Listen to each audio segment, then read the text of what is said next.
Bonjour tout le monde, comme vous le savez déjà, mon nom c'est Eliakim Volsi, courtier hypothécaire. Je sais que vous me posez beaucoup de questions sur les lois, comment ça fonctionne et tout, mais malheureusement, très souvent, je ne suis pas capable de vous répondre parce que je ne suis pas notaire, non plus je ne suis pas avocat. Aujourd'hui, nous avons avec nous Maître Karen Aïba, qui est notaire, qui va se faire le plaisir de répondre à pas mal de questions que vous me posez, que j'ai préparées, qu'elle va pouvoir nous guider. Maître Karen, comment allez-vous? Très bien, merci vous-même. Ça va Merci très pour bien? l'invitation. Ah oui, c'est un plaisir, c'est un plaisir. Merci d'avoir accepté à vous. Parfait, parfait. Écoute, on ne va pas tarder trop longtemps, on va directement commencer avec les questions que les clients me posent assez souvent. Tout d'abord, on va commencer en dites-nous un peu, c'est quoi la différence entre un notaire et un avocat? Ah, intéressant. Donc, c'est sûr qu'il y a une différence entre notaire et avocat, non pas seulement au travers le nom, mais c'est tout simplement la différence se fait au niveau des rôles, de leurs responsabilités au sein du système juridique. Donc, c'est sûr qu'ils sont tous les deux juristes, mais ils ont une formation différente en ce que ils vont commencer tous les deux avec un baccalauréat en droit et après l'obtention du baccalauréat, l'avocat va aller faire son barreau et le notaire, lui, va faire une maîtrise en droit notarial pour ensuite faire les examens de la chambre des notaires. En plus de ça, le notaire, lui, c'est un officier public, un conseiller juridique, mais également un auxiliaire de justice. À titre d'officier public, en fait, on peut dire il signe, il rédige des actes notariés, d'accord, qui font foi de leur contenu. Et tandis que l'avocat, lui, ce qu'il va faire, donc il va défendre, représenter ses clients auprès du tribunal. C'est sûr que le notaire peut également faire des procédures non contentieuses, mais il ne prend pas parti pour un client. Il ne défend Ok, pas de client. ok.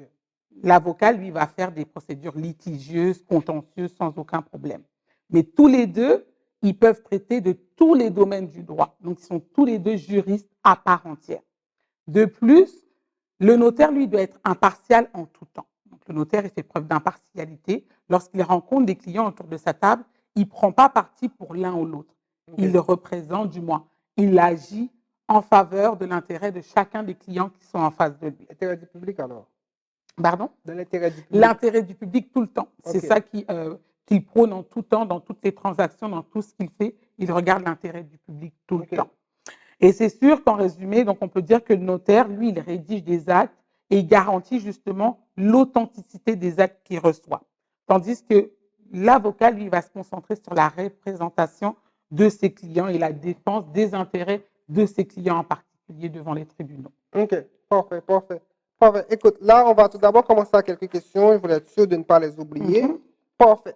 Donc, l'une de mes premières questions est la suivante. Les clients me le posent très souvent. mhm, On va dire que moi et ma femme, on achète une maison, OK? mhm, Et là, moi et ma femme, on n'arrive pas à être qualifiés pour le montant qu'on veut. On mhm, va dire qu'on veut acheter une maison à 600 000. Et là, je demande à un cousin, un frère, un ami, peu importe, de mhm. signer pour moi. Maintenant, mon cousin ou mon ami, peu importe, là, il est marié. OK. Il est marié soit en Haïti, soit ici. OK. Des fois, je vois que les notaires demandent à la femme qui est mariée, à la femme de mon cousin, là, Oui, de venir également signer, excellent. bien que lui, il n'est nulle part avec la banque dans l'hypothèque. Alors, comment ça fonctionne exactement? Excellente question. Donc, c'est sûr que c'est des situations qui arrivent très, très, très souvent, où justement une personne va comparaître à l'acte, va venir signer l'hypothèque pour aider un membre de la famille. Mhm. Maintenant, il faut savoir que même si oui, c'est une aide, cette personne-là, elle sera responsable Ouais, de la totalité de la dette. exactement. Donc, au niveau de l'institution financière, c'est important que toutes les personnes qui signent, s'ils sont mariés, justement, que les époux, les épouses soient également protégés. Donc, on veut protéger les conjoints non propriétaires afin qu'ils soient également informés de l'achat, qu'ils sachent que oui, je suis mariée avec cette personne-là et cette personne est en train d'engager notre patrimoine, est en Mhm. train d'engager justement de prendre une dette supplémentaire Ok. sur notre patrimoine parce que ça a aussi une incidence. Peu importe, même s'ils n'ont pas encore de patrimoine. Exactement. Ok. Et ce, justement, on va regarder quel est leur régime matrimonial. Ça a une incidence parce que l'autre conjoint pourrait aussi se retrouver responsable de la dette. Mhm. D'accord? Donc, on veut que cette personne-là, ce conjoint-là, qui n'est pas dans la transaction, soit informé. D'accord? Parce que souvent, ça se pourrait que justement la personne qui vient signer l'acte, eh ben, qu'elle gère mal les finances. Donc, on veut Exactement. éviter une manipulation abusive Mhm. de ce conjoint-là qui va engager justement le patrimoine du foyer. Quand on parle de patrimoine, Mhm. C'est pas seulement le fait d'avoir un bien immobilier, qu'on ait acheté un bien immobilier, non. C'est la bulle au-dessus de la tête des personnes. C'est ça le patrimoine. Il peut y avoir de l'argent, il peut y avoir des CELI, il peut y avoir des REER, il peut y Tous les avoir des... actifs, en fait. Exactement. Mais est-ce que ça veut dire que, on prend encore l'exemple de mon cousin, Mhm. est-ce que ça veut dire que si sa femme ne veut pas signer, le notaire ne pourra pas faire la transaction? Tout à fait. Parce que Hmm. justement, on fait intervenir le conjoint parce qu'on veut qu'il soit impliqué. Et ce, même si le mariage a été fait à l'étranger. En Parce Haïti, que, en Afrique, peu importe. exactement. Parce que justement, la banque veut aussi se protéger. Parce qu'il faut savoir que quand on est marié, il y a des droits, mais il y a aussi des obligations qui sont attachées au mariage. Mhm. Donc oui, comme je peux dire, les obligations, c'est que le conjoint, il est aussi responsable de la dette, mais les droits aussi, c'est que la loi, quand on est marié, elle vient protéger les conjoints, les époux mariés, au travers le patrimoine familial. Donc, à cause du mariage, il y a le partage des responsabilités, mais aussi la banque, elle voudrait pas que, advenant qu'elle doive saisir l'immeuble, elle se retrouve bloquée parce qu'il y a un conjoint qui n'était pas dans la transaction, mais que la loi vient protéger par la Mhm. résidence familiale. Donc, Mhm. quelque part, le conjoint qui n'est pas dans la transaction va venir dire non seulement qu'il est au courant de la transaction, mais il va aussi venir dire qu'advenant que si la banque a besoin de saisir l'immeuble, ben, qu'elle ne va pas comme s'opposer à cela. Oh, ok, C'est ça. ok, Donc, on ok. vient protéger non seulement le conjoint et l'informer, mais aussi protéger la banque dans ses droits et ses Mais recours. toujours on prend toujours l'exemple de moi, ma femme, et Mhm, puis mhm, mhm. mon cousin ou ami, peu importe, Oui, là. Admettons que lui, il est en processus de séparation, de divorce. excellent. Donc sa femme me dit, écoute, là, parle-moi même pas de ça, je ne suis pas intéressé. Qu'est-ce qui se passe dans ce cas-là? Bon, là, ce qui se passe, c'est intéressant. Parce que là, ce que je comprends, ce que tu veux me dire, c'est qu'il pourrait y avoir des cas où justement le conjoint n'est pas à intervenir, n'est-ce pas? Ouais. Donc, il y a certains cas, en effet, où le conjoint n'a pas besoin d'intervenir. Un, c'est lorsque la propriété, par exemple, lorsqu'on a l'immeuble, il appartient uniquement à la personne qui signe, d'accord, qui signe l'hypothèque, dans le Ça veut dire, cas d'un par exemple, refinancement. moi et ma femme, par exemple, Non, là, on enlève toi et ta femme. ok, Là, on prend seulement le cas de ton cousin, par exemple. mon cousin, S'il veut se faire refinancer, on ne va pas aller chercher l'intervention de sa conjointe parce qu'il est propriétaire seulement, lui, de la propriété et il l'a acquis avant le mariage. ok. À ce moment-là, on va aussi regarder c'est quoi leur régime matrimonial. Si on est dans la séparation de biens, il n'y a aucun problème. Mais s'ils sont mariés sous le régime de la société d'acquis ou encore le régime étranger, c'est là on va vouloir faire intervenir la conjointe parce que on veut qu'elle soit toujours au courant. Et ce, ben c'est sûr que là, je divague un peu, je reviens à ta question qui est s'ils sont en séparation. Donc là, ce qui va se passer, c'est que le notaire va toujours faire en sorte d'aller chercher l'intervention de la conjointe, mais il est sûr qu'il y a certains cas où ce n'est pas possible. Et on va venir faire la déclaration comme quoi les époux sont présentement en séparation. Ok, donc la transaction ne sera pas bloquée, c'est juste que Non, vous allez le on déclarer, et va venir puis, le déclarer. ok, au cas où il y a des problèmes de litige à Exactement, l'avenir. Donc, exactement. ok, parfait, parfait. Parce que ça m'arrive très souvent de voir ces gens d'affaires-là, je ne sais pas quoi répondre. Je dis, écoute, contacte le notaire, là. Moi, je n'ai aucune idée comment ça On fonctionne. va toujours chercher à titre de notaire, d'essayer d'entrer en contact avec la conjointe pour que justement elle vienne intervenir à l'acte, même s'ils sont en séparation. Ok, Parfois, ça arrive que la conjointe, même s'ils sont en séparation, elle accepte de venir signer l'acte. ok, Ou justement, ils vont venir déclarer qu'ils sont en séparation et elle va venir également confirmer cette déclaration-là par rapport à leur état civil. Mais lorsque ce n'est pas possible, et ça arrive très souvent, mais on ne va pas bloquer la transaction. ok. Mais c'est sûr que les déclarations qui sont faites par le signateur, l'emprunteur, eh ben, il ne faudrait pas qu'elle se retourne contre lui advenant que ces déclarations soient fausses. Oh, D'accord? ok, ok. Mais toujours dans le cas, on va dire que la conjointe est en Haïti, en Afrique, peu Mhm, importe. Donc, est-ce qu'il peut faire une signature électronique ou il doit aller voir un autre notaire en Haïti? tout Et à ça fait. fonctionne comment? Excellent. Donc, c'est sûr qu'aujourd'hui, grâce à la signature électronique, ça facilite bien les affaires. Ça fait partie des raisons, des causes qui vont permettre que, oui, on accepte de recevoir une signature électronique pour pouvoir faire intervenir cette conjointe-là qui est à l'étranger. Parce que la règle, c'est que la conjointe doit intervenir à l'acte. OK. OK. Parfait. Pas de problème. Donc, on est correct pour ça. On va passer à la prochaine question. Voilà. Ça m'arrive aussi pas mal souvent. Des fois, je vois qu'il y a des clients, ils sont en processus de séparation. Mhm, Donc, ils habitent chez eux, l'ex mhm, habite, I don't know, chez elle. mhm, Ils ne sont mhm, plus ensemble. Et là, ils mhm, m'appellent, ils veulent mhm, acheter une propriété. mhm, Donc là, je leur demande assez souvent, écoute, contacte un notaire parce que ton processus de divorce n'est pas encore final. Donc, comment ça fonctionne? Est-ce que l'ex aurait quand même droit à l'apport de son ex qui est en train d'acheter? Ça fonctionne comment? OK. Donc, c'est sûr que c'est une situation assez complexe et je déconseille fortement d'acquérir un immeuble pendant une procédure de séparation. C'est sûr que parfois on se retrouve bloqué, on n'a pas le choix, mais ce n'est pas la meilleure période pour acquérir parce que lorsqu'on est marié, comme je l'ai dit tantôt, ben, il y a le régime matrimonial qui s'applique. OK. Donc, indépendamment du régime matrimonial, on va regarder, OK, est-ce qu'on est en séparation de biens ou en société d'acquis? C'est les deux régimes matrimoniaux ici au Québec. Donc, c'est sûr que lorsqu'on est en séparation de biens, le problème se pose un peu moins. Mais lorsqu'on est en société d'acquis, c'est là où il peut y avoir justement plus d'incidence parce qu'il ne faudrait pas que les sommes utilisées pour acheter la propriété proviennent de fonds communs. D'accord? Donc, c'est là où il faut vraiment faire attention. Donc, avec les professionnels qui vous accompagnent dans votre séparation, dans votre divorce, il sera important de faire la répartition des biens pour savoir qu'est-ce qui appartient à l'un ou l'autre des époux, même si le jugement n'est pas encore sorti, le jugement de divorce, je parle ici. OK. Donc, c'est sûr que la propriété qui est acquise pendant la séparation, eh ben, il va falloir maintenant garder des éléments de preuve pour prouver, comme je l'ai dit, que les fonds qui ont servi à acheter cette maison ne proviennent pas de fonds communs et qu'ils proviennent de biens propres que le conjoint séparé a acquis, a réussi à avoir pendant la séparation. Et toujours bien conserver les éléments de preuve, que ce soit le courriel, les documents notariés qui pourrait y avoir. Et afin de se protéger encore plus, ça serait intéressant que justement l'époux qui acquiert la propriété obtienne un document signé par la conjointe qui reconnaît que justement, oui, se protéger au mieux, c'est ça, Mais, avoir des mais, éléments de mais preuve. son ex, souvent, ils sont mésententes.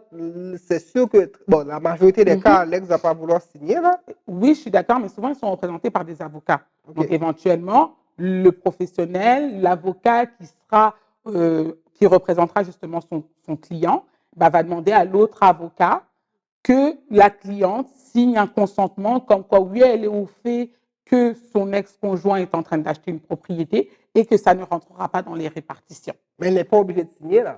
L'ex n'est pas obligé de signer. Je comprends dans ce cas-là qu'il fasse attendre sa transaction parce qu'il y a un risque. Il y a un risque. Le C'est risque, ça. j'ai déjà eu des clients comme ça, ils Oui. m'ont dit que, je leur ai dit, Mhm. appelle un avocat. Oui.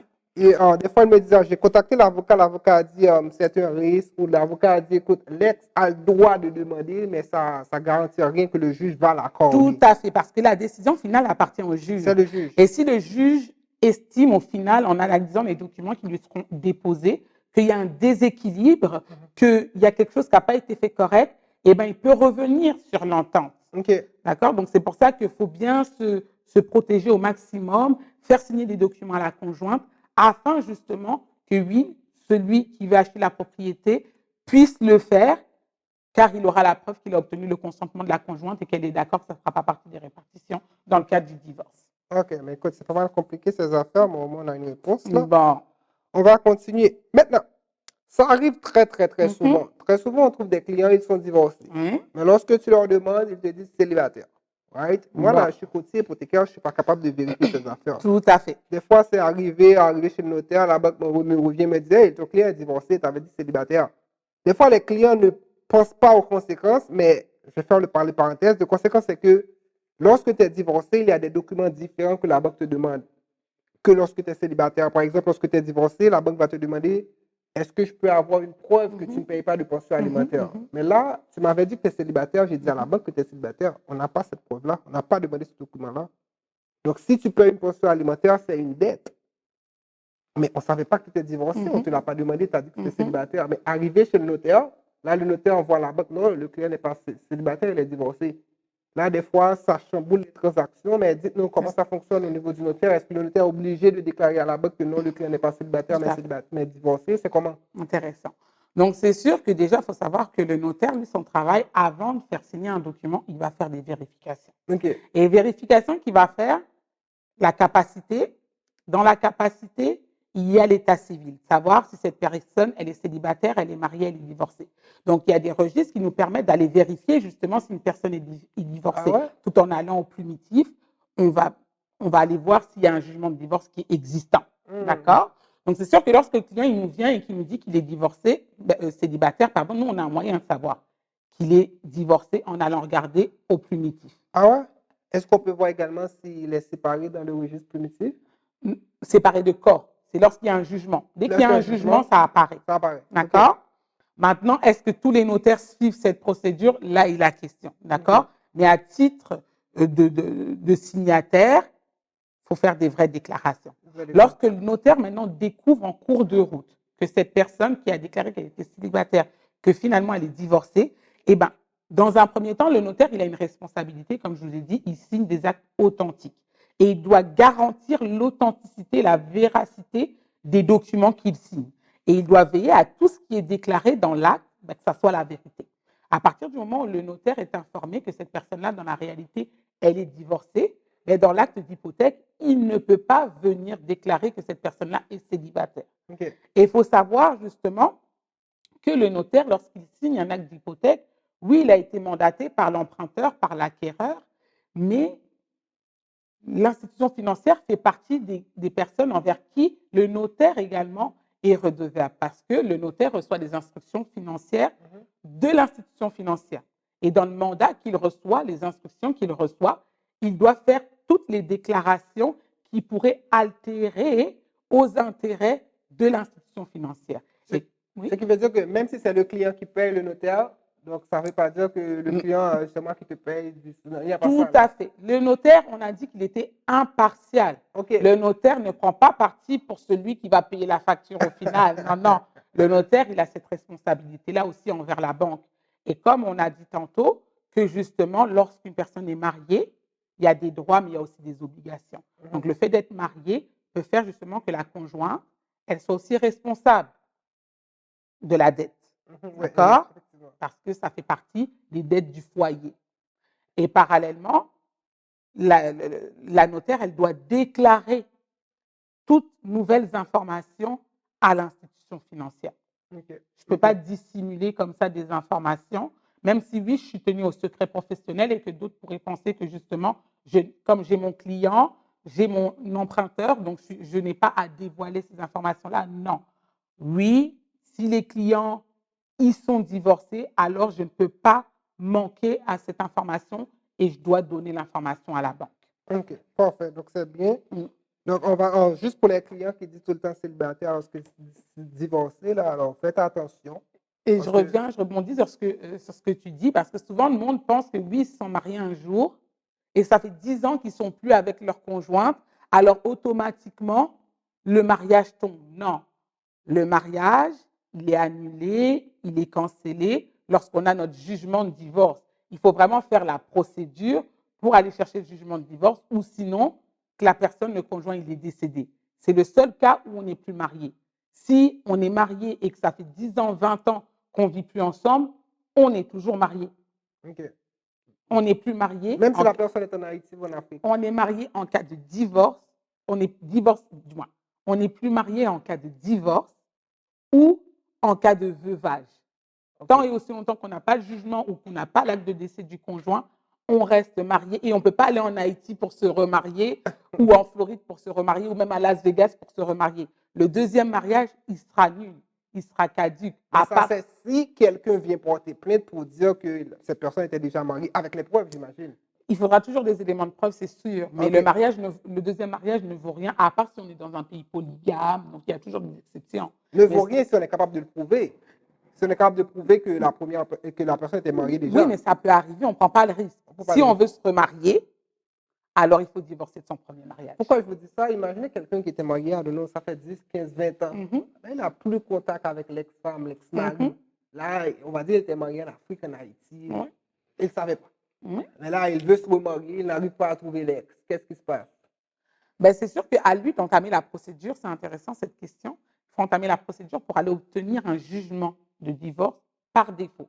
Donc, on va Hmm. quand même déposer la procédure, mais après, justement, après 1 an où il n'y a plus de vie commune, on peut obtenir justement notre Oh, jugement par défaut. ok. D'accord? Parce qu'on va expliquer au tribunal qu'on n'a plus de contact de cette personne-là et donc on veut quand même obtenir le divorce pour pouvoir se remarier. Hmm. Toute personne sait lorsqu'elle a été mariée qu'elle est mariée, mais il ne faut pas penser que parce qu'on ne se voit plus, qu'on ne se côtoie plus, qu'automatiquement on sera divorcé et qu'on va aller chercher à se remarier. Non. Faites correctement les affaires, allez chercher un jugement de divorce par défaut. Ok, parfait. Mais écoute, c'est bien, c'est bien. On va continuer avec la prochaine question. Mais oui, les courtiers hypothécaires vont adorer cette question.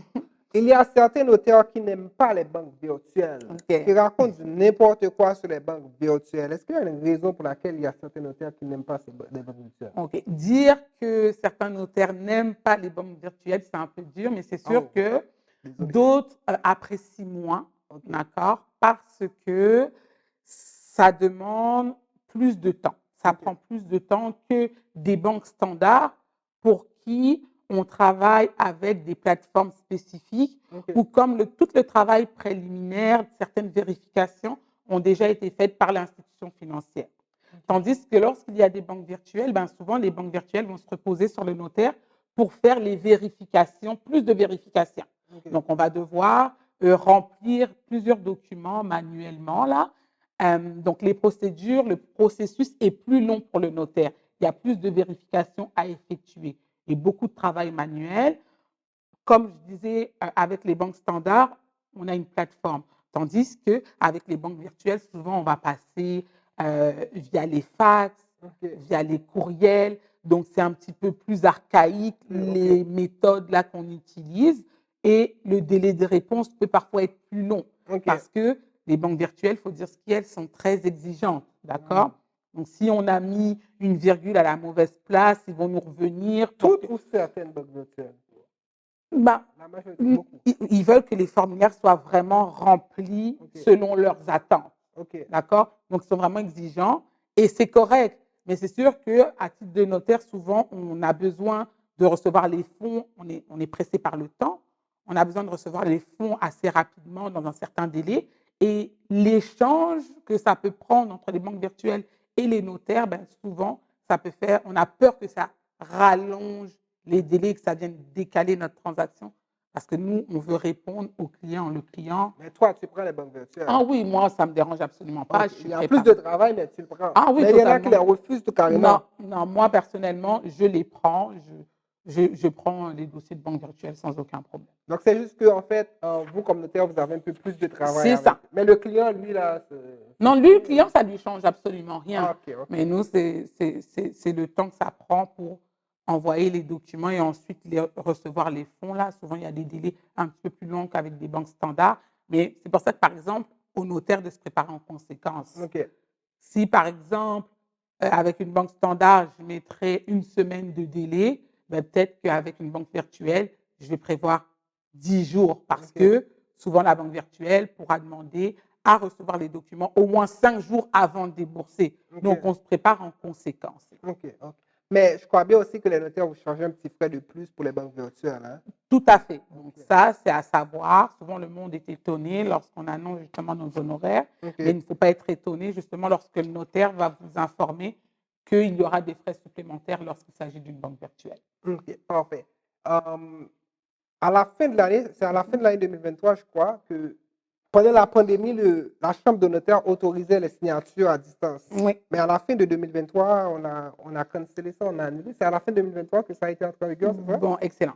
Donc, c'est sûr qu'à la fin de l'année 2023, il y a eu la loi 34 qui est venue justement entrer en vigueur au mois d'octobre exactement, afin de limiter justement la réception de signatures électroniques des actes notariés. Donc, ce n'est pas que c'est interdit, mais on est venu le limiter et venir mettre des conditions pour Ok, dire dans quelles conditions, selon quelle situation, on va accepter de recevoir la signature à distance. Exemple, l'une de nos parties est à l'étranger, hmm, alors justement, elle est partie en vacances, elle est retenue à hmm. l'étranger, alors justement, on va faire en sorte de recevoir la, par signature électronique. Donc, faut. Excuse-moi, je t'arrête. Mhm. Donc, ça veut dire là, si quelqu'un signe, on va dire, il signe le 31 mars.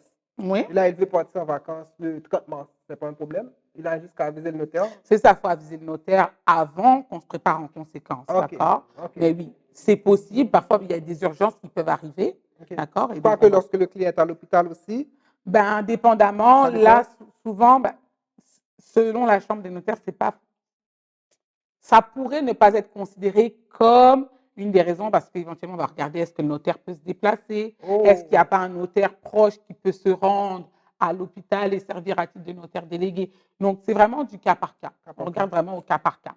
Donc, la loi a changé. Pourquoi? Pour ne pas justement ériger la signature électronique comme un système. On ne veut pas que ça devienne l'habitude parce que le but d'avoir un notaire, c'est de pouvoir le consulter, c'est le juriste de proximité. Donc, on peut facilement voir son notaire se déplacer à son étude. Tandis que là, en passant à la signature électronique, ça vient enlever justement cette proximité-là entre le notaire et le client.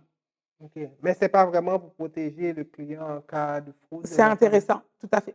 Donc, c'est sûr que, il y a eu des cas parce que, comme je disais tantôt, le notaire doit vérifier Mhm, l'identité, la capacité des clients. mhm. Et pour vérifier l'identité, ben, c'est toujours mieux d'avoir la personne en face de nous, de voir, de palper les pièces d'identité, de faire les vérifications.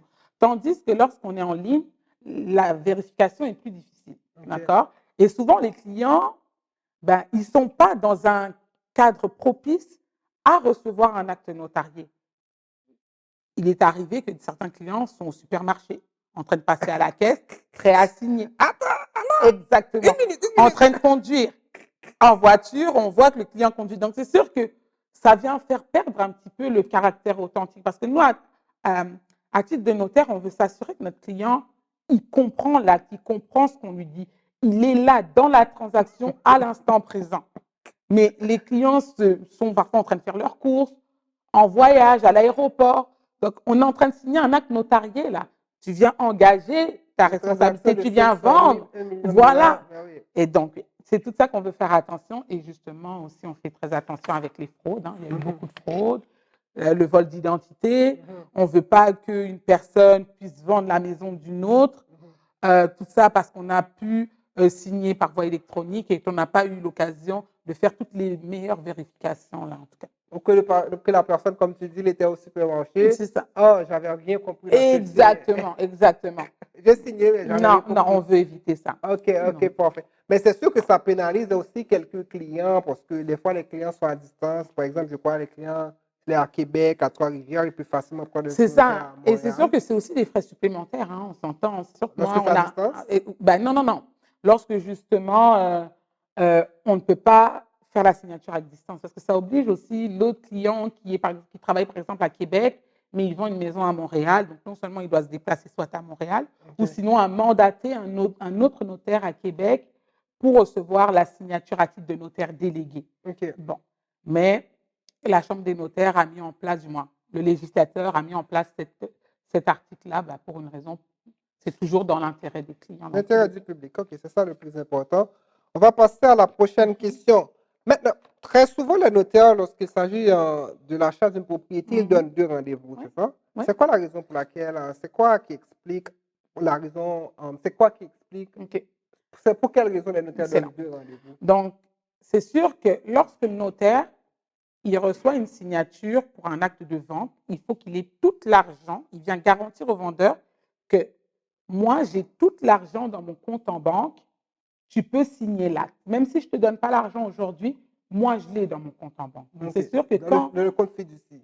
c'est ça, Ok, dans le compte en fidéicommis, c'est ça. c'est comme, Donc, c'est sûr que lorsque on a un acquéreur, un acheteur qui a un prêt hypothécaire, qui doit signer une hypothèque pour recevoir de l'argent de la banque, alors on va le rencontrer dans un premier temps, lui seulement, les acheteurs seulement pour signer l'acte d'hypothèque. ok, Quand on signe l'acte d'hypothèque, après ça, à titre de notaire, on va aller publier l'acte au registre foncier et on va contacter l'institution financière pour lui dire, banque, tu peux me libérer les fonds, tu es protégé parce que moi, j'ai publié l'acte d'hypothèque au registre foncier. ok, Et lorsqu'on fait cette demande-là à la banque, on donne cette information-là à la banque a 3 jours ouvrables pour nous déposer des sommes d'argent dans notre compte en fidéicommis.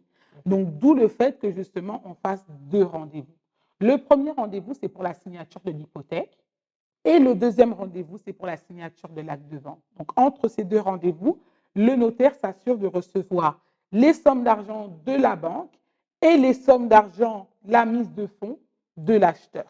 OK. Si je comprends bien, dès qu'on a le premier rendez-vous, je veux dire, Mhm. dans un délai maximum de 3 jours, donc la banque a déjà donné l'argent, il ne peut plus annuler là. Normalement, quand la banque elle débourse les fonds, on peut les utiliser. La banque ne va plus annuler. À part si, il y a Ouais, toujours des exceptions. À part s'il y a une nouvelle information qui fait que la banque réclame les sommes d'argent. S'il y a eu des fausses déclarations et que la banque le découvre, elle peut le demander au notaire de lui retourner les sommes d'argent. Non, ce que j'essaie de dire, Ouais, par exemple, souvent les clients ils vont dire, ah, je vais acheter une voiture, on va dire, il y a temps de signer chez le tout à notaire fait. là.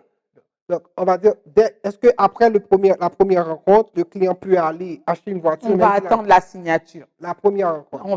On va attendre de signer, de tout finaliser le dossier, parce que tant qu'on n'a pas signé l'acte de vente, OK. il peut se passer mille et une choses. Mhm. Donc, on va attendre de signer l'acte de vente et ensuite, le client ira acheter sa voiture. Après le premier rendez-vous. Après le deuxième On rendez-vous, doit attendre le deuxième rendez-vous. oui, on attend le deuxième rendez-vous. On vient sécuriser notre transaction, OK. sécuriser la vente et après, le client, il peut faire ce qu'il veut. Tout autant on n'a pas le deuxième rendez-vous, la banque a le droit d'annuler là. Entre le premier et le deuxième rendez-vous, oui. OK. Et c'est important de le faire Après, savoir oui. aux clients parce que les clients, ils veulent acheter des voitures, ils Non, veulent faire ça, ils veulent... Attendez, on attendez. attend de signer l'acte de vente. OK. Lorsque l'acte de vente est signé, publié au registre foncier et que vous devenez maintenant les véritables propriétaires de l'immeuble, à ce moment-là, vous êtes véritablement propriétaire. Vous pouvez éventuellement aller acheter une voiture. Parfait. On passe à la prochaine question. Excellent. Parfait. Donc, je crois que tu as déjà répondu dans les questions. Mhm. Hein. Pourquoi les notaires exigent de recevoir les documents 10 jours avant? OK. Donc, c'est sûr que nous, on veut recevoir les documents 10 jours avant. Parce qu'à titre de notaire, on doit faire plusieurs vérifications. OK. C'est vraiment pour ça. C'est pour nous laisser le temps d'analyser tout concernant justement la propriété. Parce que vous êtes analysé, donc, registre foncier, vous C'est mettez ça, toutes les affaires, s'il appartient réellement au vendeur qui vend. exactement. Donc, on va aller faire les vérifications. Donc, vérification pour savoir qui est véritablement le propriétaire de l'immeuble. Donc, c'est sûr que oui, lorsqu'on reçoit une promesse d'achat, mais ça ne veut pas forcément nous dire que c'est la personne qui est sur la promesse d'achat qui est véritablement propriétaire. On ne peut pas se fier uniquement à la promesse d'achat. Donc, on va aller au registre foncier, aller voir qui est inscrit au niveau du titre, au niveau du registre foncier. Après ça, on fait l'examen des titres.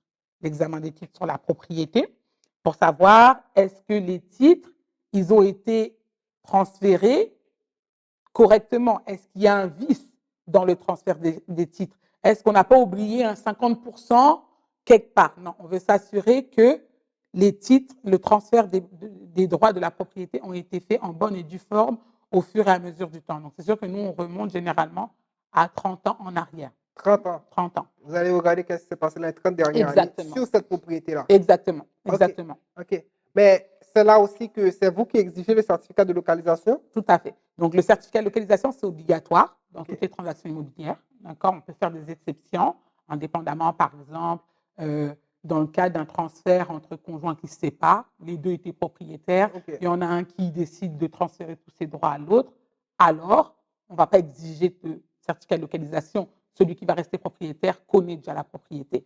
Mais dans toutes les transactions immobilières, on exige un certificat de localisation qui démontre la situation actuelle des lieux. Donc, c'est sûr que généralement, un certificat de localisation, c'est valide pendant 10 ans, mais ça se pourrait que si, par exemple, pendant 10 ans, vous avez rajouté une piscine, vous avez rajouté un cabanon, eh bien, il va falloir fournir un nouveau certificat de localisation. Et qu'est-ce qui se passe au cas où le vendeur ne le fournit pas, la transaction est bloquée? Non, mais c'est une obligation. Oui, c'est ça. On ne va pas pouvoir signer. OK. C'est à la responsabilité du vendeur de fournir le certificat de localisation. Ouais. Je crois même avoir vu quelque part, je crois avoir vu Mhm. un dossier où qu'est-ce qui s'était passé déjà? Où le vendeur avait fait un garage, Oui, mais je ne sais pas trop. Donc, le notaire, l'acheteur n'était pas au courant, mais la ville n'était pas au courant. c'est ça. Hein. L'acheteur n'était pas au courant que la ville n'était Excellent. pas au courant. Donc, le certificat de localisation est un élément à ne surtout pas négliger. Comme j'aime le dire à mes clients, le certificat de localisation, c'est la pièce d'identité de l'immeuble. Ça va venir nous dire si tout est fait en conformité de la loi, en conformité du règlement de zonage. Ça vient nous dire si est-ce qu'il y a une irrégularité, est-ce que tout est conforme. Donc, ça vient vous protéger à titre d'acheteur. Parce que oui, peut-être que vous avez fait l'évaluation. Mais c'est important d'obtenir le certificat de localisation parce que vous allez savoir si ce que vous achetez, est-ce que tout est correct? Est-ce que le garage que vous allez payer, parce qu'il a une certaine valeur, mais est-ce qu'il est conforme? Parce qu'on ne voudrait pas qu'un an après que vous soyez propriétaire, que la ville vienne vous demander de démolir le garage. OK. Mais qu'est-ce qui arrive dans ce cas-là si jamais l'acheteur arrive et arrive chez le notaire, il apprend que quelque chose n'est pas conforme avec le vendeur, qu'est-ce qui se passe? Excellent. Donc, dans un premier temps, on va chercher à savoir si on peut régulariser la situation, OK. éventuellement aller chercher une dérogation de la municipalité, obtenir une autorisation pour l'installation. Et si on ne l'obtient pas, ben c'est sûr qu'on va éventuellement, il y aura peut-être des travaux à faire par rapport à ça. OK. C'est ça. Bien, il pourrait prendre des ententes à Et plusieurs. éventuellement, on ira chercher une assurance titre, mais OK. encore là, c'est un autre sujet. Parfait, parfait. Écoute, je ne vais pas te tenir trop longtemps parce que là, j'avais préparé cette question-là. Cette question. Oui, voilà. Des fois, la banque autorise le client sur l'hypothèque, mais certaines banques, ce n'est pas toutes les banques, la majorité n'est pas d'accord, mais est d'accord à ce que le client ne soit pas sur le titre. Qu'est-ce que le notaire a à voir avec ça? Est-ce qu'il doit avoir la confirmation de la banque qui dit parfait, on doit le faire, ou si la banque dit obligatoirement, tu es obligé d'être sur le titre, même si tu n'es pas propriétaire, toujours dans le cas de moi, ma femme, et puis mon cousin, un ami, peu importe. Donc, on va dire que mon cousin, mon ami, donc, la maison n'est pas à lui, là, c'est à moi, c'est juste qu'il m'aide. Comment ça fonctionne auprès du notaire? Ben, c'est sûr que la règle, c'est que toutes les personnes qui sont dans le prêt doivent être sur les titres. Ça, Ok. c'est la règle. Règle de base. Mais il peut y avoir des exceptions où justement, ben, la banque va autoriser que, oui, on a 3 emprunteurs, mais que les véritables propriétaires, c'est seulement les 2 personnes. Monsieur, Donc, madame, monsieur, madame. le Par cousin. exemple, exactement, dans le cas avec le cousin, ben, ça se pourrait qu'au final, oui, le cousin, il vient signer l'acte d'hypothèque et que la banque, elle est au courant que c'est pour aider, mais elle ne va pas exiger qu'il soit sur les titres. Donc, nous, à titre de notaire, lorsque les clients nous viennent pour nous dire que non, il faut que seulement nous deux, on soit propriétaires, le cousin n'a pas besoin d'être propriétaire, alors on va aller demander à la banque, est-ce que la banque, elle est d'accord? Et c'est la banque qui va nous donner son accord. Si la banque est d'accord, vous pouvez, mais sinon, les 3 vont être sur le titre, c'est ça? Exactement. Et dans ce cas-là, je crois que vous allez les donner 1% au cousin. Ça dépend, voilà. Ça C'est une dépend? entente. Non, ce n'est pas obligatoire, c'est une entente. OK. Donc, si le cousin, il vient me dire que non, finalement, lui, il va contribuer à part égale, on a un triplex, par exemple, et il va contribuer à part égale dans la propriété et qu'il veut quand même être propriétaire à un tiers. Ben, dans la propriété, dans l'acte, on va venir dire qu'il a un tiers. Sinon, oui, il peut être propriétaire à 1%. Minimum, c'est 1%. 1%, c'est ça. 1% obligatoire. OK. Oui. Parfait. Parfait.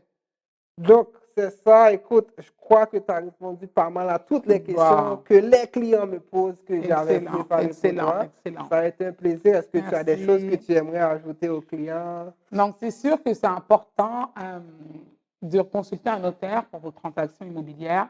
C'est aussi important de consulter un notaire dès que vous avez des questions. OK. Donc, c'est sûr que moi, ça va me faire plaisir de vous rencontrer. Donc, comme on vous l'a dit, moi, je suis la notaire Karen Aïba. Mhm. Je suis notaire à Montréal et à Saint-Eustache. J'ai 2 bureaux et j'ai une pratique vraiment générale en ce que je fais des transactions immobilières. Je fais également du droit de la personne. Je fais également de la liquidation de succession. Donc, j'accompagne mes clients au quotidien dans toutes sortes de dossiers indépendamment leurs besoins. Donc, c'est sûr que mon numéro de téléphone, c'est 514-303-3272. Donc, vous pouvez appeler à mon bureau et il n'y a vraiment aucun problème. Ça va me faire plaisir de vous accompagner. Répète le numéro pour être sûr que les auditeurs ont capté. 514-303-3272. Au Parfait. plaisir de vous rencontrer. Vous avez tout entendu. Immobilier, succession, héritage, tout ça. Mais C'est ça. litige, c'est pas pour vous. Non, pas de litige. Ça, c'est pour les avocats. C'est pour ça. On va dire qu'un couple qui se sépare, qui est en litige, Excellent. qui ne sont pas d'accord, ils vont prendre un notaire, un avocat. Un avocat. Mais on fait également au bureau, je traite également des dossiers de divorce à l'amiable. OK. Donc, si par exemple, les époux ont décidé de divorcer, ils s'entendent bien, il n'y a pas de conflit, il n'y a pas de litige, tout est correct pour eux, alors ils peuvent se faire également accompagner par un notaire là, sans aucun problème. Parfait. Donc, si il y a, les époux font la séparation du divorce à l'amiable, ils peuvent directement aller voir un notaire. Tout à fait. Mais Tout à s'il y a fait. des litiges, ils doivent d'abord passer par un C'est avocat. ça. Et après avoir traité le tout, donc pour la vente de la maison, toi, tu rentres. Exactement. OK, parfait. Mais tu seras toujours impartial, peu importe, c'est le monsieur ou le mari qui t'a appelé. Tout à fait. Contrairement avec l'avocat, c'est monsieur qui l'appelle, il défendra Il défend monsieur. les intérêts de monsieur. Oh, OK, OK. parfait. Or que moi, dans le cadre d'une transaction immobilière, dans le cadre d'un divorce, je prends parti ni pour monsieur ni pour madame. Je gère la transaction immobilière. Tu dis la vérité telle qu'elle, Exactement. peu importe qui te paye. Exactement. Parfait, vous avez tout entendu, vous avez numéroté le numéro de téléphone de Maître Karen. Si jamais vous avez Excellent. des questions, n'hésitez pas de l'appeler et ça lui fera un plaisir de l'appeler, de vous répondre. Exactement. Ça a été un plaisir de faire ce reportage avec vous. Donc, à la prochaine et merci à vous d'avoir suivi le podcast. Merci.